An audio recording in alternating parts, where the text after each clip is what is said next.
Então, muito bem-vindos, gente, nessa live de hoje, né, que eu e a Priscila vamos dividir. Um prazer, Priscila, dividir essa live com você. Igualmente.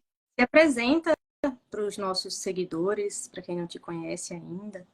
Sim, sim. Então, gente, é um prazer muito grande estar aqui, né? Meu nome é Priscila Dutra, eu sou psicóloga com, né, a abordagem da TCC, né, que é a terapia cognitivo-comportamental.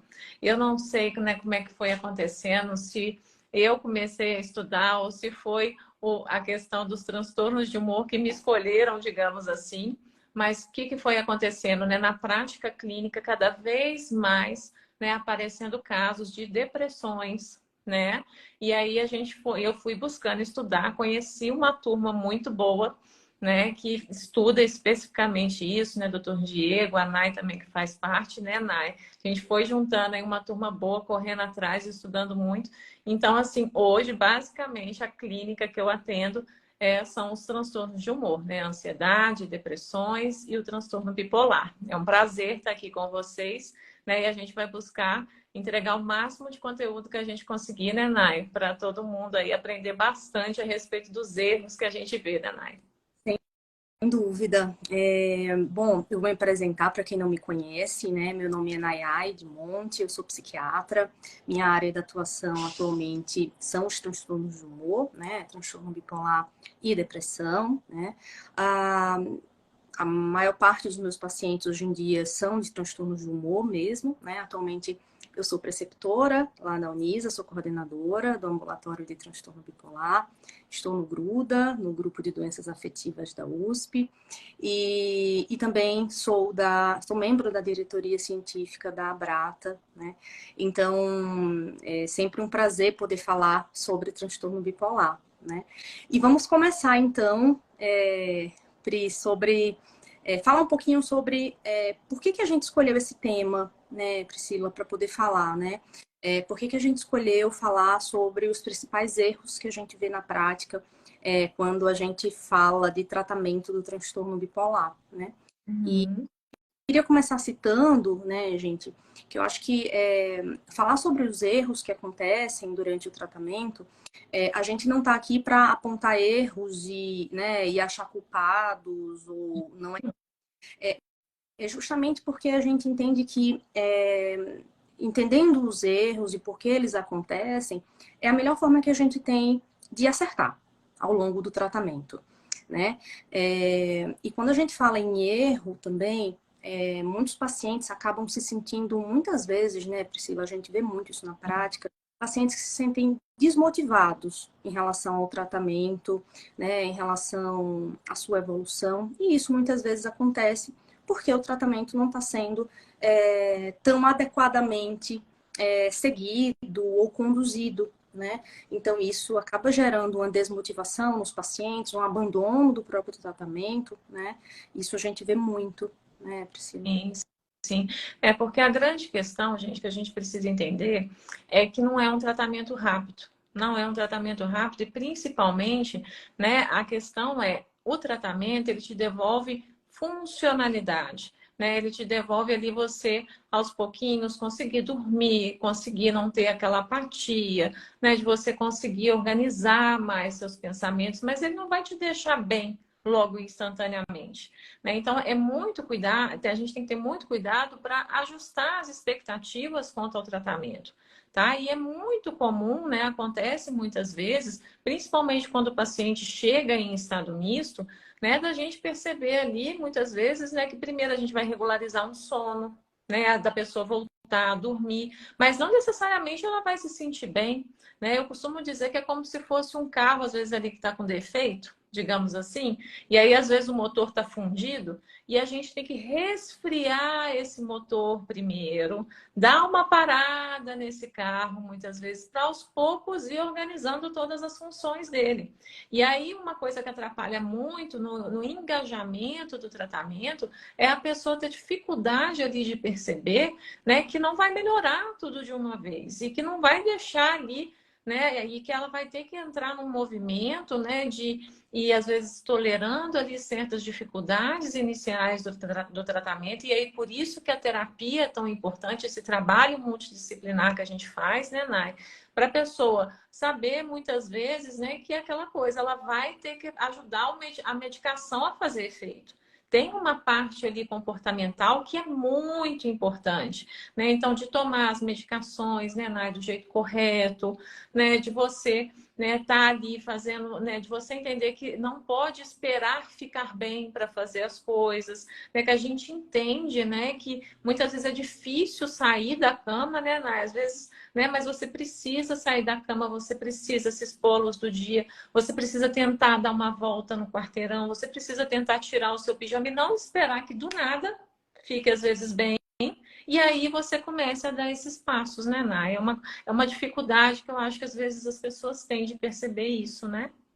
Eu acho, eu sempre falo, né, para os pacientes que é claro que existem, o paciente quando chega até nós, né, eu acho que muitos de vocês que estão assistindo a gente devem estar muito cansados, né, muito desgastados, muitos até desesperançosos em relação ao tratamento, porque a gente sabe que até que o paciente chegue ao diagnóstico, são anos, né? A média aí é de 15 anos para se chegar a um diagnóstico, né?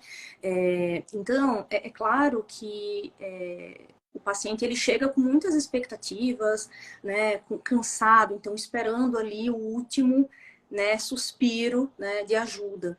Porém, ao mesmo tempo em que a gente entende isso, a gente precisa sempre lembrar que, justamente por serem anos de doença, em um órgão tão nobre como é o cérebro, né? Então a gente não está falando de um órgão qualquer, a gente está falando do cérebro que rege o nosso corpo, o nosso comportamento, o nosso humor, a nossa energia.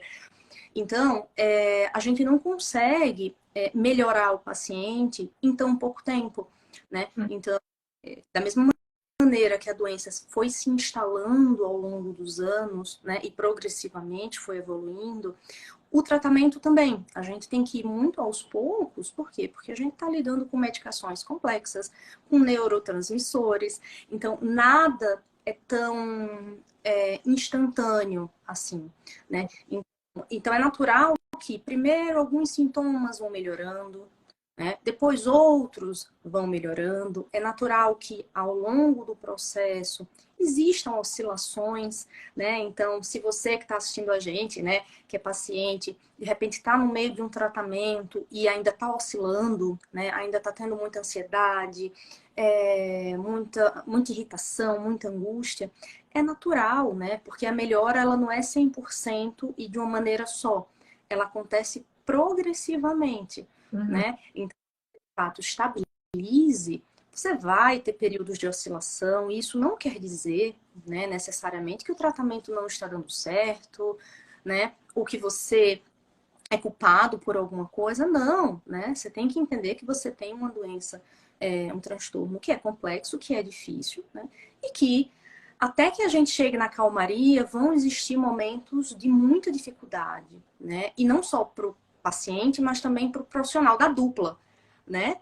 É um processo difícil para a dupla, né? Porque o vínculo sempre tem que estar muito fortalecido, né? A confiança. Então, é um processo lento, né? Mas que ele acontece, né? Só que para ele acontecer precisa de muito tempo, né? E a gente tem que tomar cuidado, porque muitas vezes o que o paciente não percebe é que muitas vezes, depois de tantos anos ali cronificado, né, ele está com a tríade cognitiva dele toda alterada. Né? O que é a tríade cognitiva? A forma como ele se vê, a forma como ele lida com as pessoas, com os problemas, a sua visão de mundo dele. Então, eu costumo explicar para os pacientes que muitas vezes a depressão faz a gente ter ali uma visão de túnel.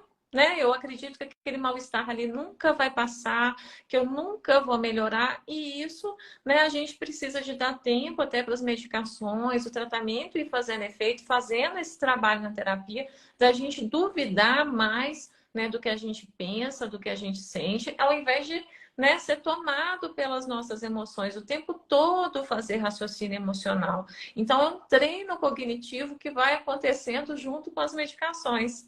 Então, por isso que é a questão que a gente sempre fala que o medicamento não faz tudo sozinho, é por isso, porque a gente tem que começar a ajudar, né, a pessoa a ver o copo meio cheio. Poxa, eu ainda não estou tendo vontade de fazer as coisas, mas eu já consigo dormir, né? Eu não estou aqui conseguindo fazer as coisas, mas meus pensamentos, né, parece que estão mais organizados. E isso muitas vezes é muita coisa, né, Nai? É muita coisa, né? Eu não estou aqui tão bem, mas eu já parei de explodir, eu já não estou tão irritadiço, né? Às vezes, na hora que eu vou pegar um livro para ler, eu já consigo ler 10 páginas. E muitas vezes, quando o paciente tem mais a ativação, né, ele fica muito naquela associação de eu sou produzindo.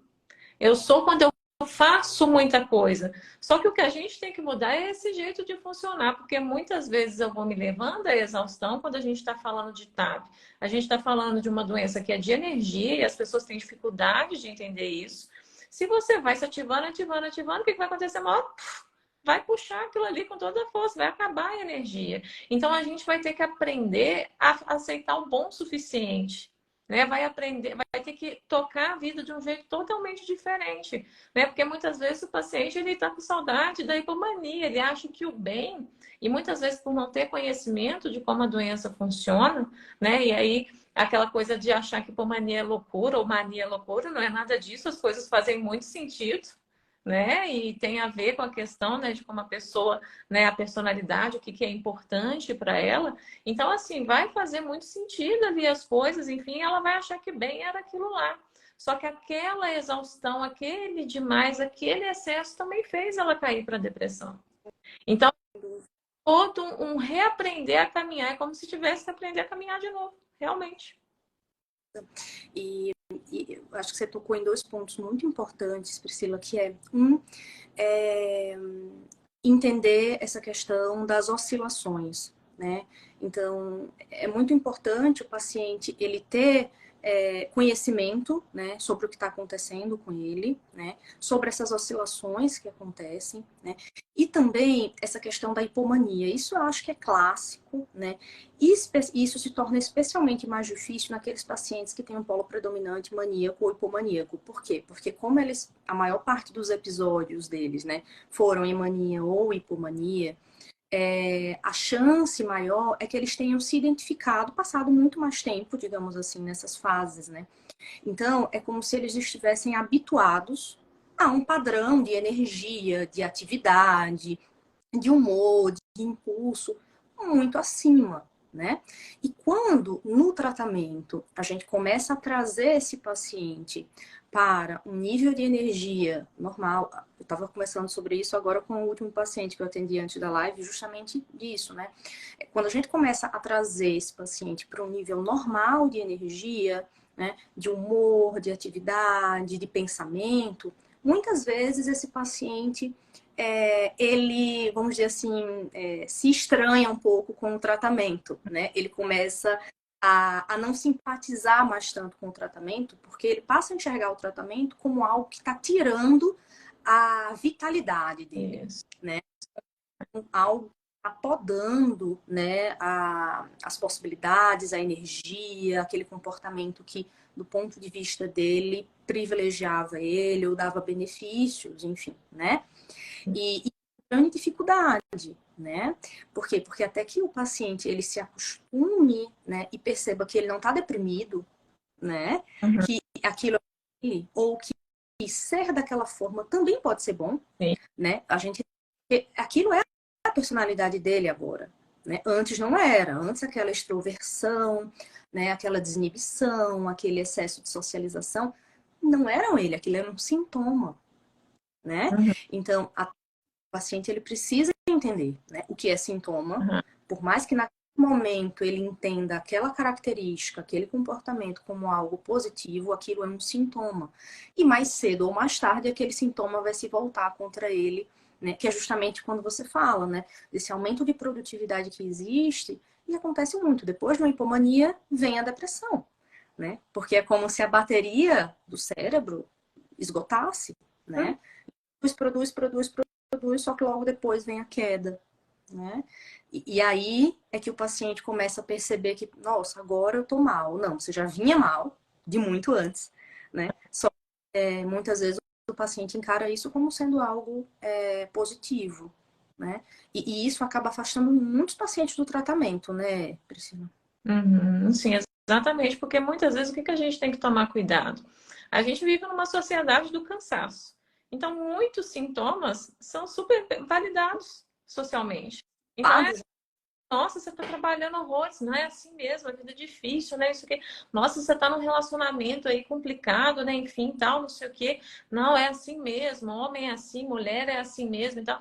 E aí que sintomas são normalizados, né? Então a gente tem que entender que muitas vezes tem questões ali sintomáticas que o paciente não tem consciência, porque muitas vezes não, né, ninguém explicou para ele que é validado socialmente, né? Aquela coisa, nossa, naquela época eu estava super produtivo, mas eu bebia demais, eu ficava inconveniente, né? Eu caçava uma briga, tudo era textão na internet, né? Então, assim, né? Eu às vezes me expunha demais, né? Às vezes eu aquela coisa, né? Qualquer probleminha que eu tinha, né? Aí eu já desistia, já chutava o balde. Então, né, acaba que eu ficava, né, que eu percebia que eu estava fazendo muita coisa, mas eu ficava pulando de uma coisa para outra. Então, assim, é a gente entender também que certos sintomas são muitas vezes validados, né? E as pessoas, né, aquela pessoa, porque muitas vezes a questão é, se eu tenho uma baixa autoestima também, por exemplo, eu vou ser aquela pessoa que nunca fala não. E aí eu vou me levar, né, ao extremo ali nas minhas relações. Muitas vezes eu vou ter uma dependência emocional porque eu não consigo, né? Porque eu fico com medo ali de falar não para aquela pessoa e perder ela. Então são coisas que a gente vai vendo, né? Que se a pessoa tem a persistência ali no tratamento, ela vai percebendo os benefícios de não estar naquele aceleramento mais. Dúvida, né?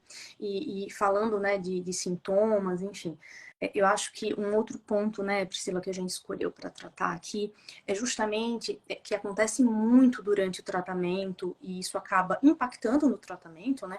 É justamente o paciente ter sempre, né, alguns pacientes terem uma tendência a justificar os sintomas. Isso a gente vê muito, né? Então, não, eu tô com um aumento de energia, eu tô dormindo menos, porque eu consegui um novo emprego, então eu preciso, né, trabalhar mais, ou, eu tô assim, né, eu tô muito empolgado, eu tô fazendo muitos planos porque eu tô num relacionamento novo, né? Ou eu tô deprimido porque eu perdi o emprego, né? E isso é muito importante, por quê? Porque é o paciente que traz as informações para o médico, né? Então, se o paciente não consegue reconhecer e diferenciar o que são gatilhos, ok, é importante você reconhecer que existiram gatilhos, né? Pela sua mudança ali do comportamento, enfim. Mas eles não podem justificar os sintomas, né? Ou seja, existiu alguma coisa, né? Existiu um gatilho, um fator estressor ali, mas isso não justifica você ter ficado sem dormir, acelerado, irritado. É um episódio, né, instalado e que precisa de tratamento. Né? Se o paciente normaliza esses fatos da vida e os comportamentos que advêm deles, ele vai passar oscilando, oscilando, oscilando, e isso vai tender a se cronificar, né, Priscila? Isso, exatamente. Então é aquela coisa, né, de eu ficar buscando às vezes uma relação muito simplista ali de causalidade. Aí eu sou irritada assim porque meu marido não me ajuda, né? Eu tô irritada assim porque eu sempre fui assim. Ué, então tava assim, mas por que que eu não... É porque é interessante a gente pensar assim, por que que às vezes pessoas passam pela mesma coisa que às vezes a gente está tentando justificar e tem comportamentos tão diferentes? Né? Então é a gente entender que o cérebro ele adoece, né? Que ele faz parte do corpo, né? Realmente, que não é nada subjetivo, porque senão é aquela coisa que a gente fica sempre buscando novidade, né? Então assim, a solução é eu mudar de emprego, a solução é eu mudar de país, a solução é eu mudar de parceiro, porque a questão está sempre ali fora. Então a gente tem que tomar muito cuidado, né? E a questão é da terapia, o tratamento, é justamente para o paciente ter o insight disso. Mas peraí, tá? Será que todo mundo reage da mesma forma, né, Nai? Será que todo mundo, quando passa por isso, né? O que está por debaixo disso aqui? É um pensamento acelerado? É um pensamento muito negativo? É uma inquietação? Eu não dormi direito? Né? Então, assim, é a gente entender que, né, que não é o humor, basicamente, tem várias funções psíquicas ali que são alteradas e que vão refletir num comportamento ou na falta dele. Sem dúvida. E um outro ponto muito importante, gente, que a gente, né, quis trazer para vocês, é em relação a algo que também acontece muito na nossa prática, né, e que a gente até já percebe quando está prestes a acontecer muitas vezes, que é quando o paciente ele começa a melhorar dos sintomas, ele acaba se tornando um pouco mais irregular no tratamento, né? Alguns evoluem para um abandono do tratamento e outros ficam no tratamento irregular, que invariavelmente mais cedo ou mais tarde vai acabar, né, desembocando em uma desestabilização, né? Então, é importante que o portador de transtorno bipolar, ele sempre lembre que o transtorno bipolar, ele é um transtorno, uma doença crônica, né? Ou seja, uma vez que você tenha manifestado os sintomas, né, você precisa fazer um tratamento de longo prazo, né? Ou seja, para o resto da vida, né? Por quê? Porque uma outra característica muito marcante do transtorno bipolar é a alta taxa de recorrência. Ou seja, se você teve um episódio de mania ao longo né, uma vez na vida, a chance de você ter um novo episódio de mania é muito alto, né? É uma questão de tempo. Então, o paciente, ele precisa entender que o tratamento, ele não é só quando você está mal, né? Isso. Eu estou deprimido, né? Eu estou sem conseguir trabalhar, né? Eu estou com muitos prejuízos, muitas dificuldades, eu estou sofrendo. Eu vou, faço um tratamento de 6 meses, quem sabe até um ano, né? Melhoro e aí, né? Eu acho que estou bem. O paciente ele precisa sempre se monitorizar muito, assim. Claro, não é viver uma vida, né? Totalmente, né, presa a isso, mas ele precisa ter um cuidado muito especial com isso, né? Por quê? Isso vai depender toda a vida dele, né? Porque se ele desestabiliza, ele não tá bem, as relações dele pioram, o trabalho, o bem-estar, né? A rede social. Então, é importante que a gente saiba que o tratamento existe em duas fases. Quando você tá mal e depois para que você não volte a ficar mal. Exato. Então, Exato. mais que seja algo muitas vezes, né, até cansativo para algumas pessoas, manter a continuidade, a regularidade, a constância no tratamento é fundamental, né? Por quê? Porque a cada episódio, né, existem ali inúmeros prejuízos para o paciente, né, Priscila? Então, eu acho que na prática da psiquiatria a gente nota isso e também na psicoterapia, né, Priscila? Exatamente, é porque é aquela coisa, né? Às vezes o paciente está bem, mas está bem até demais, né? Né? E o que acontece? Conforme a gente vai caminhando no tratamento, a forma que os sintomas e as oscilações se manifestam fica diferente. Né? Então, assim, muitas vezes é o psicólogo que está ali no dia a dia com o paciente e vai falar, fulano, mas isso aqui seu, você não tá, você não costuma fazer isso. O que está acontecendo aqui? Né? Então, assim, acaba que muitas vezes, né? Porque, claro, na terapia, gente, né, o paciente ele vai ter alta. Ele vai ter alta. A terapia, né, a TCC, ela quer que você desenvolva sua autoeficácia, quer que você, na hora que você, né, que você consiga aplicar na sua vida tudo que você aprendeu comigo. A ideia é essa, não é pra você ficar dependente de mim, não. Se ficar, eu fiz uma coisa muito errada. Né? Então, é para ter alta. Com a psicóloga é para ter alta. Com psiquiatra, não. O tratamento é contínuo e vamos pensar o seguinte: para que eu vou tirar, né, mexer em time que está ganhando? Né? Então, é a gente entender dessa química do cérebro, enfim, aceitar isso, entender que a medicação permite, né, a qualidade de vida, né, que não adoeça mais, mas é importante, e é uma coisa que eu noto muito, né, é muitas vezes o abandono também da terapia. Começa a ficar bem e tal, não sei o que, não preciso ir mais. Então, terapia não é desabafo. Né? Terapia não é ali só no momento que está difícil. Terapia também é para a gente manter os ganhos, né? Muitas vezes, quando começa a ficar eutímico, desenvolver treinamento ali de habilidades sociais, né? De ter mais assertividade ali na comunicação, né? Da gente, às vezes, trabalhar outras questões, né? Que, né, a gente teve que primeiro trabalhar muito, né? Às vezes a questão de reconhecer, né? De fazer essa adesão à medicação, de tolerar muitas vezes dificuldades do tratamento, mas aí a gente vai para uma outra parte. E aí na hora que... E é interessante, porque na TCC também, né, eu gosto de deixar muito claro isso, a gente também tem um protocolo a ser seguido, né? Um comportamento, para ele se sustentar, ele tem que ter ali um tempo ali da gente observando, olha, está se mantendo esse comportamento aqui. Aí a gente entra num período de manutenção e prevenção de recaída. E aí é alta. Então, é o psicólogo que dá alta e não o paciente que pode se dar alta. Né? Porque muitas vezes ele vai errar nesse processo e vai errar feio. Até puxando o gancho que a gente estava falando dos gatilhos, né? A psicoterapia, um exemplo, múltiplas funções da psicoterapia, é justamente o paciente aprender a lidar com os gatilhos para que esses gatilhos não sejam fatores estressores, né, desencadeantes de novas crises, né? Porque senão, toda vez que você se deparar com aquele gatilho ou com algo parecido, você vai estar à mercê dele. E a psicoterapia é que você vai aprender, né, estratégias de enfrentamento, né, maneiras de enxergar e de lidar com as adversidades que se apresentam, né? Porque uma coisa que eu recebo muito nas caixinhas é, ah, não, nossa, minha família me atrapalha, é um fator estressor, o meu casamento, ou o meu trabalho. E muitas vezes a gente sabe que a gente não vai conseguir mudar o nosso trabalho, a gente precisa do nosso trabalho, né?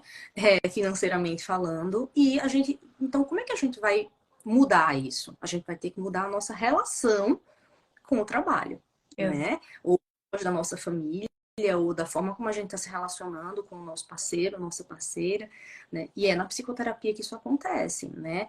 Então, muitas vezes o paciente acha que, ah, não, eu vou tomar medicação e tá ótimo. Não é bem assim, né? Porque no caminho existem muitas armadilhas, né? Que Sim. muito vai te proteger, né? O remédio, ele não é onipotente, né? E isso é algo importante, porque já puxa, né, aquilo que a gente falou, de entender o tratamento como um conjunto de medidas, né? Então, e muitas vezes a gente vê, não, eu tô tomando remédio tal e não tô melhorando. Ok, mas como é que tá a tua rotina de sono? Que horas você está indo dormir? Uhum. Que horas você... E aí a gente vê que, eu tô indo dormir 1 hora da manhã, né? Acordando 10, 11, né? Claro, a gente sabe que existem fases da doença que é muito difícil, né? Essa questão da rotina. Mas só a título de exemplo mesmo, né? Como é que você está passando os seus finais de semana? Final de semana eu uso substâncias, né? Eu não tenho rotina de sono. Então, a gente precisa entender que a gente tem que aparar as arestas de todos os lados, né? Se a gente Isso. ter essa parada, digamos assim, a gente tem que entender que é uma série de medidas, então é psicoterapia, é medicação, é atividade física, né? E principalmente é uma das principais, né, um dos principais pilares de todo o tratamento, né? E muitos pacientes esquecem disso, então acaba que o tratamento ele não tem a mesma eficácia, ele não tem o mesmo resultado, né? Sim, E aí, sim. quando ele olha atrás, ele diz, nossa, não deu certo, então eu não tenho jeito, ou eu não vou mais tentar, ou então... E, na verdade, não é isso, né? Sim. O que a gente tem que tomar muito cuidado, né, é a questão, né, da gente falar assim, até por que a terapia é tão importante, né? Eu lembrei aqui de uma coisa que eu converso muito com os meus pacientes, né? Porque muitas vezes vão ter situações na sua vida que é normal você estar triste, que é esperado que você esteja triste, por exemplo, porque muitas vezes uma confusão que vai acontecendo é, peraí, eu estou estável, mas eu fiquei com muita raiva de uma situação. Peraí, me conta a situação. Mas peraí, você está querendo virar robô? Você está querendo ficar indiferente? Você está entendendo que você ficar bem é você nunca sentir nenhum tipo de desconforto, é você nunca ficar frustrado? Mas peraí, tem uma situação aqui que tem né, o porquê de você estar ali com raiva, você está triste, você está frustrado. Sim, mas o que importa para a gente é o que você está fazendo diante disso. Você está fazendo ali um raciocínio emocional, né? Ou você está buscando focar em como é que faz para resolver isso? Tá, eu fiquei triste. O meu comportamento foi, né? Teve ali uma consequência positiva do tipo assim, ok, tudo bem aquela situação, vamos supor, eu fui mandada embora, eu tô triste. Ué, acontece, eu tô frustrado, acontece. Agora, não confundir com oscilação, e por isso que é importante, porque conforme vai estabilizando, né, a vida continua acontecendo. Né? Então, você vai ter frustrações, você vai ter decepções, né? Muitas vezes ali situações vão te tirar do eixo, e aí você vai ter que saber diferenciar o que tem um contexto, ter um eu mais contextual, do que às vezes ficar, né? Puxa, nossa, eu oscilei, nossa, eu não estou bem. Não, mas peraí. Né? A gente tem que ver como é que está essa regulação emocional. Então, a questão que a gente tem que tomar muito cuidado é que a estabilidade que a gente fala e que a gente trabalha para o paciente conquistar, né, Nai? Ela não te leva num lugar assim que você vira um robô indiferente, que você nada se abala, que você fica plena ali. Não é bem assim. Sem dúvida, né? E eu acho que aí entra uma questão muito importante no tratamento em si, que é o paciente entender o que são as oscilações, né? O que são sintomas, né? O que é algo que pode ser considerado normal, né? Então, da mesma maneira que o paciente faz, né? Que algumas pessoas, né? Acabam se confundindo em relação a, nossa, tô triste, tô decepcionado, será que eu tô oscilando? Será que eu tô num episódio? Não, pera, né? Não é, primeiro, né? Muitas vezes a gente vê as pessoas querendo dizer que, não, eu tô triste, então eu tô num episódio depressivo. Não, né? Não. Para episódio, gente, é necessário um conjunto de sintomas, né? Com duração e intensidade suficientes, né? Que te causem um sofrimento impactante e prejuízos ou prejuízos para você.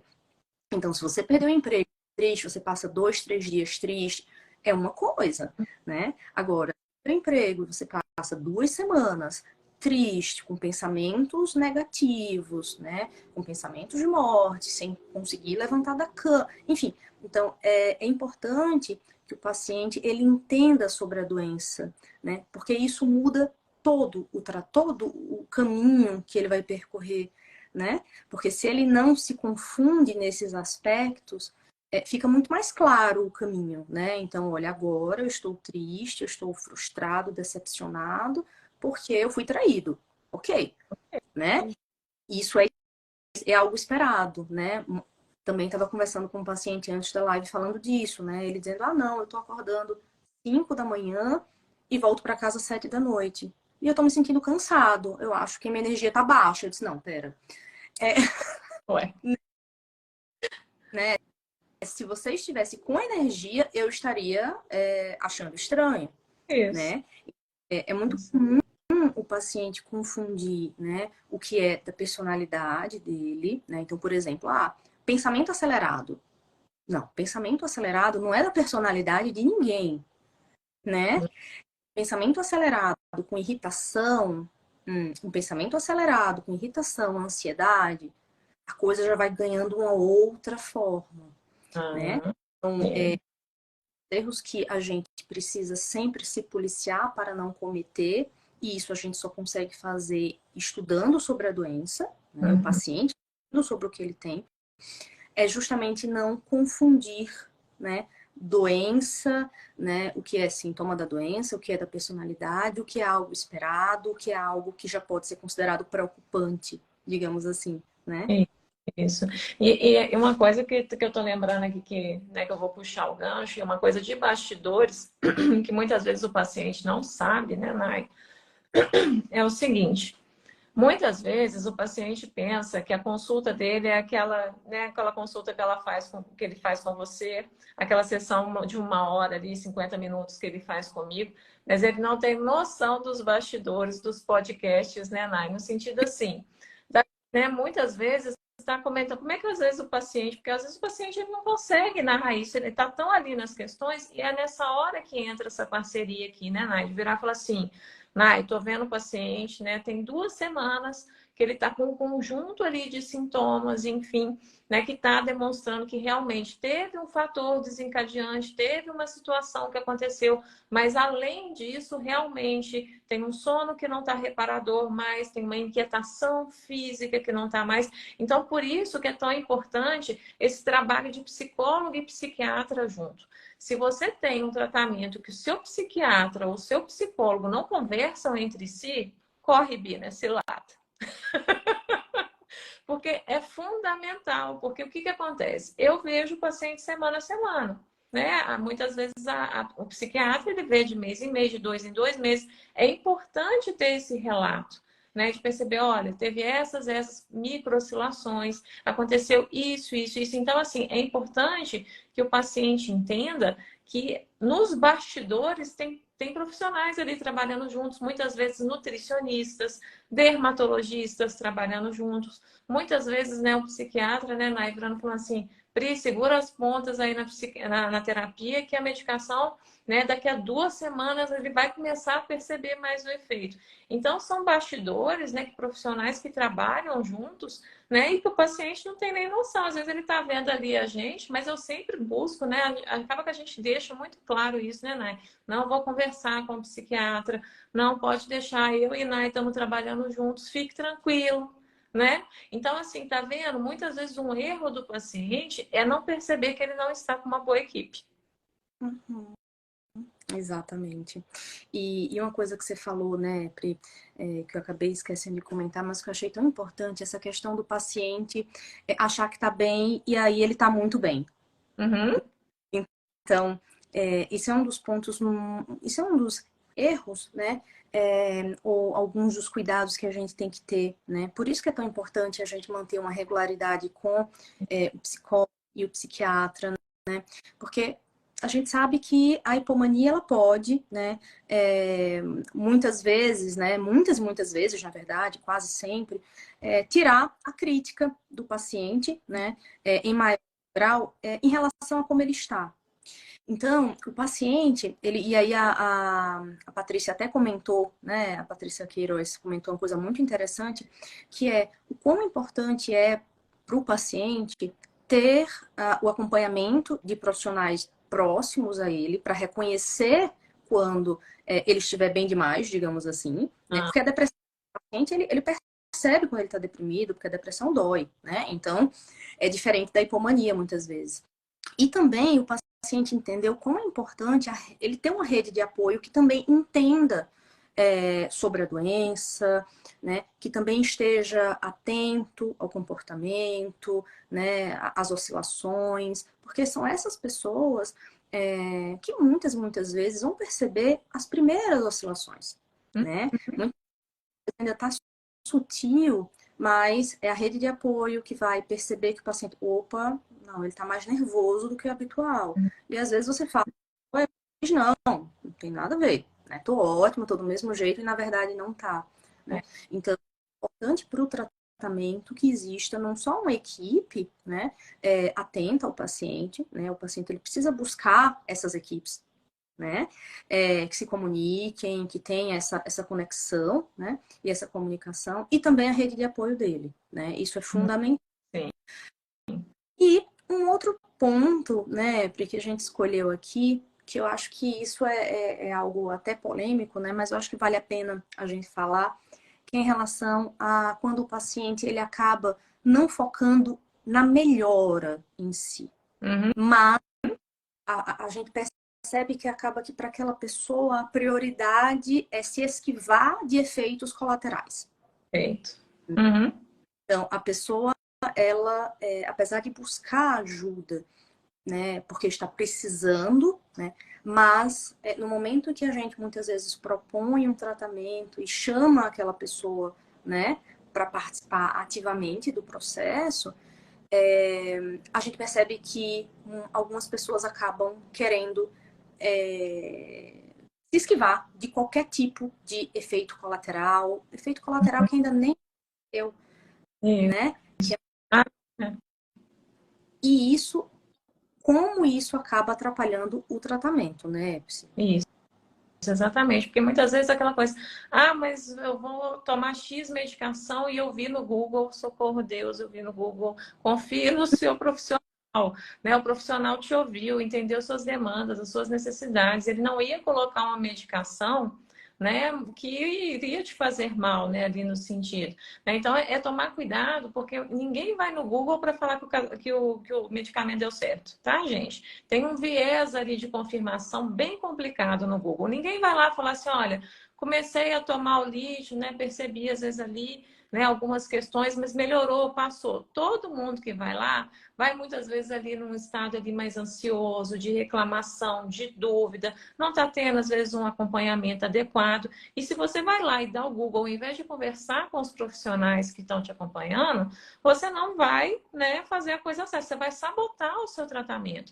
E uma coisa que é importante, muitas vezes, por exemplo, um efeito, porque muitas vezes qual que é o problema?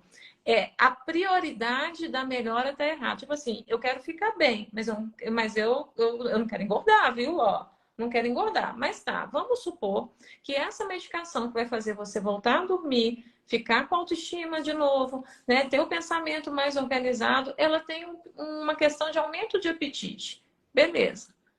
O que que você está comendo? A questão é, se a pessoa busca, né, prestar mais atenção, ah, entendi, então pode ser que eu tenha um aumento de apetite aqui, é algo que eu sempre busco psicoeducar, né? Então, assim, então tá, então posso ter um aumento de apetite. Quais são suas escolhas alimentares? O que que você está comendo? Se você comer salada, né, se você comer proteína, se você comer comida de verdade, por mais que você esteja comendo um pouco mais, aí se você às vezes tenta fazer ali uma atividade física, não dá problema. Muitas vezes, né, a questão de ter uma equipe treinada e que tenha conhecimento realmente de como funcionam as medicações, as oscilações, etc e tal, vai fazer muita diferença, que ela vai virar e falar assim para você, ah, tá, eu tô tremendo aqui com esse remédio. Como é que tá a sua hidratação? Você tá água? Você está lembrando da orientação que a médica passou? Vamos tentar aqui tomar aqui um pouquinho de água, vamos melhorar isso, porque muitas vezes certos efeitos colaterais que viram carro-chefe do tratamento, tipo, eu não quero sentir isso, existem outras formas, né, Nai, da gente conseguir resolver. Né? Então, por exemplo, estou com um aumento de apetite, eu vou buscar uma nutricionista aqui para fazer um plano alimentar para não ter prejuízos nesse sentido, né?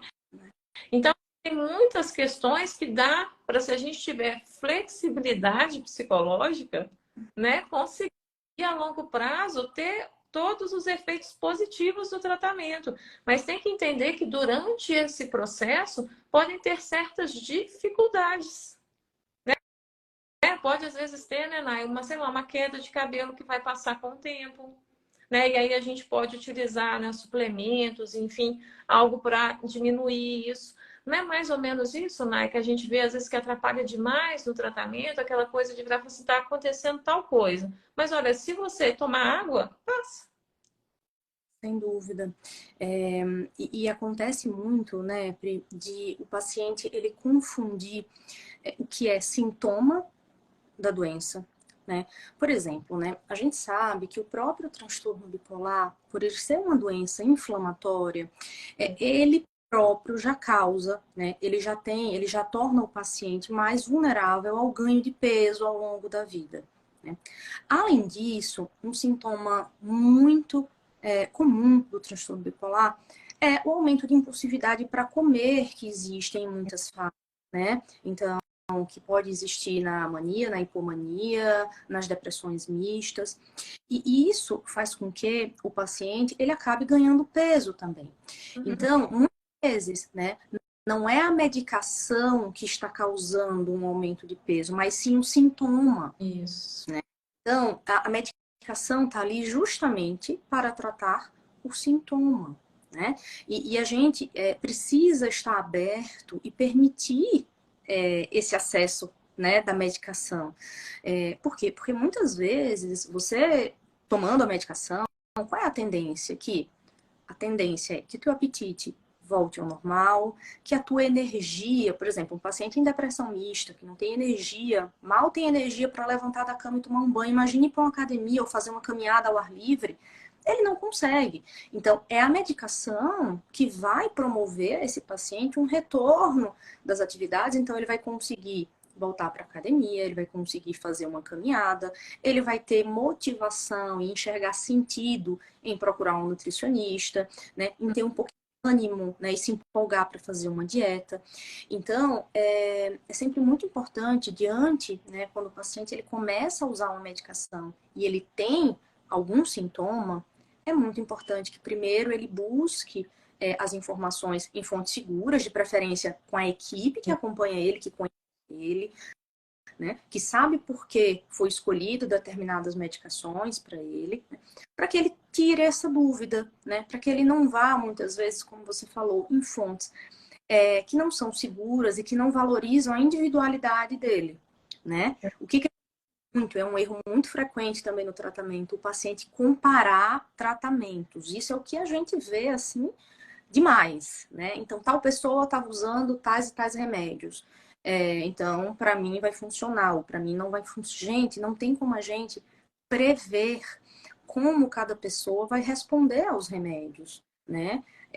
Seria ótimo se a gente pudesse olhar para a pessoa ou tivesse algum exame muito, muito específico que dissesse, ó, para você, Priscila, os remédios ideais são esses, esses e esses, em tais doses. Seria muito simples, a gente poderia fazer isso em computador, mas infelizmente isso não existe ainda, né? Então, cada tratamento acaba que precisa ser pensado para cada pessoa, né? Então, aquela pessoa, o que é que ela tem? Ela tem diabetes e transtorno bipolar. Ela tem transtorno bipolar, mais transtorno do espectro autista. Ela tem... Então, cada caso tem que ser avaliado muito individualmente e não existe receita de bolo. Por isso que o tratamento demora também, porque a gente começa com a medicação, mas às vezes o organismo não responde conforme a gente imaginava, às vezes a gente precisa aumentar a dose, diminuir a dose, associar remédio, né? Então é todo um processo, né? É uma arte, na verdade, né? Peça que vai montando, né, Nai? E é legal isso que você falou, né, de muitas vezes, né, a questão de estar com uma boa equipe, né, porque igual, por exemplo, muitas vezes, né, a gente tem uma fase do tratamento que a gente tem que estimular essa ativação comportamental, mas tem outras fases que a gente tem que recuar, porque se a gente não recua, né, o paciente ele vai se frustrar e a percepção daquela situação ali vai agravar o quadro dele. Então, às vezes, é muito importante aquele psicólogo, poxa, ele está entrando ele tá num episódio de depressivo puro. Ou, por exemplo, ele acabou de fazer X, né, sessões de ACT. É lógico que vai estar com a cognição afetada. Isso aí, se ele tenta fazer ativação comportamental nesse momento, vai complicar a situação, porque ele vai começar a ter as dificuldades e ele vai ficar achando, não, eu que sou incapaz, eu que não sou bom o suficiente. Né? Sendo que, na verdade, às vezes eu tenho trabalho com o paciente, pelo amor de Deus, criatura, sossega. A única coisa que eu quero que você faça é que você abra a janela do seu quarto e sente na sua cama. Você está num episódio, né? Enfim, depressivo puro. Segura a onda um pouquinho, menos é mais.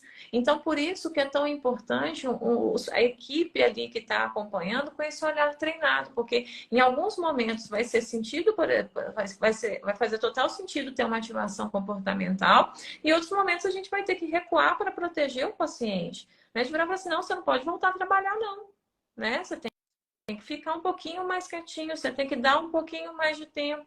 Né? Então, tá vendo? Não, e você tocou num ponto importante. A equipe tem que ter muita sensibilidade em ver o que o paciente está preparado para fazer, né? Então, tanta gente pegar um paciente em uma depressão mista grave e querer que esse paciente faça uma hora de academia, porque não é, o paciente ele não vai conseguir fazer aquilo, né? Ele não tem energia mínima para fazer quase nada. Imagine você estar exigindo que o paciente faça isso ou aquilo. Eu acho que isso acaba, como você falou, levando o paciente a uma desmotivação com o tratamento e com ele próprio, porque ele diz, nossa, se os profissionais, né, estão dizendo que eu tenho que fazer isso e eu não consigo, então o problema sou eu, né? Sou eu. Então, é muito importante que a equipe seja muito sensível e entender o que cada paciente consegue fazer naquele momento, para a gente não impor a esse paciente atividades, tarefas, objetivos, metas que não são congruentes com o estado atual dele, né? Porque senão o tratamento ele acaba sendo iatrogênico, né? Ao invés de estimular a melhora, você vai estar piorando o paciente, né? Da mesma maneira, né? A gente fala aqui dos efeitos colaterais. É claro que só quem sabe dos efeitos colaterais, quem passa são os pacientes, né? Mas é importante que o paciente, quando ele sinta esses efeitos colaterais, quando ele tenha qualquer dúvida, né, ele consiga reportar para a equipe que está fazendo a assistência dele, né? Porque, como você falou, muitas vezes uma alteração no comportamento, por exemplo, tomar mais água, né? Ou uma medicação, ou acrescentar um suplemento, isso tudo, apesar de ser uma coisa simples e pequena, né, à primeira vista, mas isso faz sim toda a diferença, né? Pode trazer para o paciente um conforto sintomatológico muito maior, né? Por exemplo, um paciente que está tremendo, né, por conta de alguma medicação e que é maquiadora, por exemplo. Claro que a gente precisa entender que essa paciente ela vai ter algum tipo de prejuízo, até uma exposição social, mas antes do paciente, por exemplo, parar a medicação por conta própria ou abandonar o tratamento, que ele possa primeiro parar, né, e reportar para a equipe para que juntos, né, a equipe junto com o profissional possa orientá-lo, né, nesse sentido, né, do que pode ser feito para melhorar, ao invés de parar ou, não, eu parei o remédio. Não, calma, porque tem coisas que a gente pode fazer para evitar que você precise parar o remédio, né? Isso é muito importante. Isso, exatamente. Muitas vezes não tem aquele preconceito, né? Porque muitas vezes, né, aquela coisa, nossa, mais um medicamento. A criatura, por enquanto, a gente está tendo tantos benefícios com X, esse aqui pode ser usado, por exemplo, para o tremor. Vamos usar quanto? Percebeu, né? Melhorou, depois retira. Alguns podem ser retirados, né? Então, assim, precisa muito dessa flexibilidade e ter um movimento de virar e falar assim, por enquanto, né? Por enquanto tá dessa forma, por enquanto é isso que eu consigo fazer. Então, ter essa flexibilidade no tratamento é fundamental. Às vezes aquela pessoa não vai conseguir estudar 2, 3 horas direto, mas se a gente colocar pequenas pausas ali, ela consiga, né, realmente fazer. Então, é muito mais importante o paciente entender que, né, que a questão não pode ter uma ansiedade de desempenho muito grande na hora que né, começa o tratamento. Você tem que dar tempo ao tempo. Sem dúvida, né? O paciente tem uma autocobrança também, né, Priscila? E a gente tem que ter calma, né? Calma, devagar, né?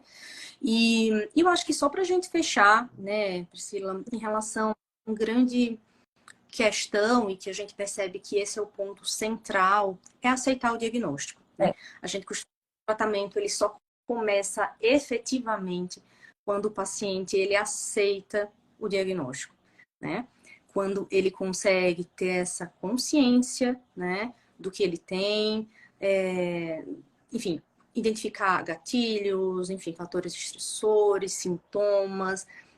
Quando o paciente, ele de fato aceita, por mais difícil que seja, mas quando ele consegue aceitar, ele consegue, me parece, o que eu percebo nos pacientes, é que eles conseguem encarar melhor as dificuldades que estão vindo pela frente. Sim. Né? Parece que eles estão mais preparados, digamos assim. Quando a pessoa consegue sair do diagnóstico do Google, das mídias, né, das redes sociais, para prestar atenção e realmente ouvir o que aquele profissional que fez a anamnese detalhada, com cuidado, com carinho, está falando ali para ele. Né? De virar e falar assim, olha, né, o que é o transtorno bipolar, né, por exemplo? O transtorno bipolar na sua vida se manifesta dessa e dessa forma. Deixar, né, silenciar o que os outros falam, como é que é para o meu vizinho, que não sei o quê. Ter esse olhar de abertura, de virar, porque assim, o diagnóstico não é um rótulo que a pessoa está ganhando, é um caminho para tratamento. Por que a gente vê tantas pessoas sofrendo tantos anos? Porque não tiveram um diagnóstico correto. Então, o diagnóstico é um caminho para a gente se seguir, não é rótulo, né? Você não vai ter que sair falando para todo mundo enquanto você não se sentir confortável. Se você também não quiser, você não fala, né? Enfim, mas é a abertura de virar e falar assim, olha, você está aqui num profissional que você buscou, especialista muitas vezes em transtorno de humor, a pessoa te deu o diagnóstico de bipolaridade, né? Tenta silenciar né, preconceitos e o que o seu vizinho ou o que você vê na rede social. Presta atenção no que ele está te explicando. Tenta prestar atenção em como aquilo se manifesta, porque cada um vai ter a sua bipolaridade. Então, muitas vezes, essa negação do diagnóstico é porque eu estou me comparando com fulano. Não, porque fulano é inconsequente, não sei o que. Eu não tenho isso. Mas, criatura, a pessoa te ouviu, a pessoa não está olhando fulano. Ela está olhando o que você explicou para ela. Tem um profissional ali te ouvindo.